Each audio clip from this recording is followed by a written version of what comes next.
36 जिल्हे, 36 बातम्या. News G9 Maharashtra. उत्तर तुमच्या प्रश्नांची.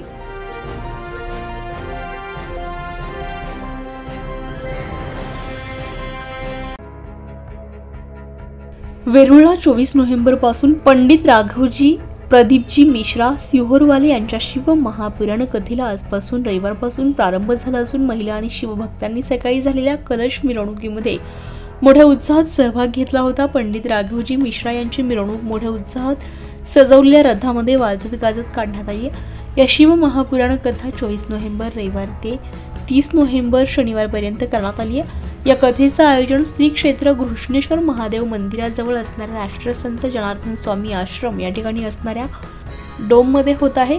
कथास्थळी येण्यास काही अडचण आल्यास 91 30 99 56 47 किंवा 97 63 55 07 77 किंवा 75 88 81 11 07 या व्हॉट्सअप क्रमांकावर मेसेज टाकावा किंवा संपर्क साधावा असं आवाहन आयोजक सोपान दत्तात्रय नारखेडे आणि नियोजक घृष्णेश्वर प्रतिष्ठान लासूर स्टेशन यांनी केले. या शिव महापुराण कथा काळामध्ये जगप्रसिद्ध कथाकार पंडित प्रदीपजी मिश्रा सिहोर आश्रम हे उपस्थित राहणार आहेत.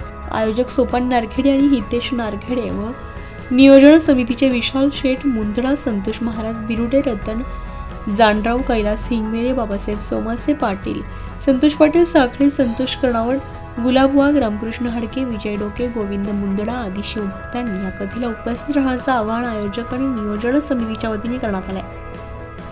हिंदू धर्मामध्ये 12वे ज्योतिर्लिंग असणाऱ्या घृष्णेश्वर ज्योतिर्लिंगाला अनन्यसाधारण महत्त्व आहे. त्यामुळे घृष्णेश्वर महाशिवपुराण कथेचं आयोजन सोपान दत्तात्रय नारखेडे, हितेश नारखेडे यांनी केलं असून नियोजन समिती म्हणून लासूर स्टेशन येथील घृष्णेश्वर प्रतिष्ठान करत आहे. दरम्यान घृष्णेश्वर देवस्थानच्या वतीनं पंडित राघवजी मिश्रा यांचा शाल श्रीफळ देऊन सत्कार करण्यात आला.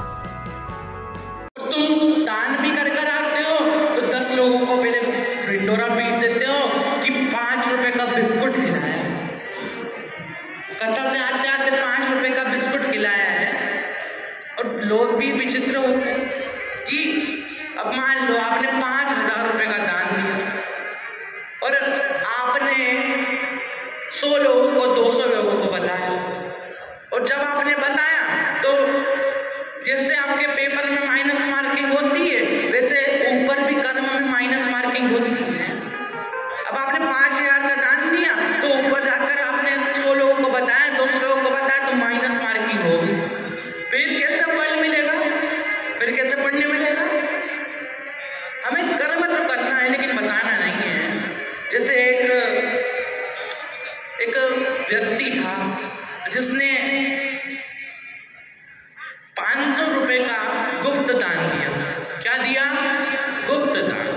अब वो स्टेज पर बैठा था, कहा कह तो दो कि 500 रुपए का गुप्त दान मिला है. अब जो बोलने वाला था उसने बोल दिया कि 500 रुपए का गुप्त दान मिला है. अब उसको बेचैनी हो रही थी. अब वो वापस गया बोलने वाले भैया के पास, कहा कि अरे भैया थोड़ा सा बोल तो दो कि जिसने दान दिया है वो इसी स्टेज पर बैठा है. अब बोलने वाले भैया ने बोल दिया जैसे हमारे आशीष भैया बोलते हैं सीहोर में, और इतनी तेज बोलते हैं कि कोई को समझ सूझ पड़े नहीं है और वर्ड निकल जाता है. शब्द कहने कहाँ से कहाँ निकल जाता है, समझ सूझ पड़ती नहीं है, नाम आ जाता है. और बोल दिया कि वो स्टेज पर दूसरे नंबर पर बैठे, सब पहचान. अरे कल्लू ने दान दिया. अब उससे पैसे मांगे कि अब तुमने गुप्त दान दिया है उसके पैसे कहाँ हैं?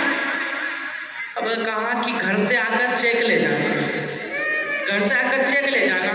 अब तब भी नहीं दे दिया, पैसे भी नहीं दिया, नाम भी बुलवा लिया. अरे बहुत विचित्र लोग होते हैं. और आप कुछ कर्म करो, अच्छा पुण्य करो, किसी को बताना नहीं है, किसी को नहीं बताना, लेकिन कर रहे हो आप, वो पुण्य कर रहे हो, कर्म कर रहे हो, सत्कर्म कर रहे हो, किसी को बताना नहीं. लेकिन क्योंकि आप किसी को बताओ या ना बताओ महादेव को सब पता है, महादेव सब देख रहा है. जैसे आपका शरीर आपके हाथ में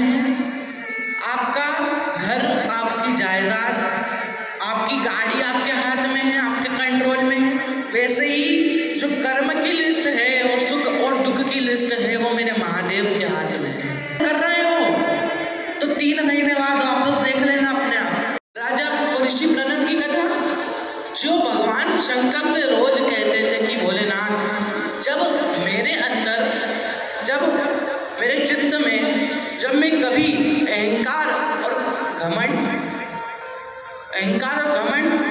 ऐसी कुछ चीज आ जाए तो आप आकर मुझे सबक जरूर सिखाना। आप जरूर आकर मुझे बताना, मेरे को सबक जरूर सिखाना। और भगवान आखिरी में उनका अहंकार तोड़ने जरूर आए। वैसे ही हमें भी भगवान शंकर से रोज प्रार्थना करनी चाहिए कि भोलेनाथ, मैं आपका भजन कर रही हूँ, मैं आपका भजन कर रहा हूँ, पूजन कर रही हूँ, पूजन कर रहा हूँ, ध्यान लगा रहा हूँ, तो ये आपका फर्ज बनता है कि मेरे जीवन में मुझे कभी भी अहंकार और घमंड आ जाए, अभिमान आ जाए, तो उसको तोड़ना आपका काम है, मुझे सबक सिखाना आपका काम। न्यूज जीएन महाराष्ट्रासाठी धरमसिंग निमरोड, छत्रपती संभाजीनगर, गंगापूर।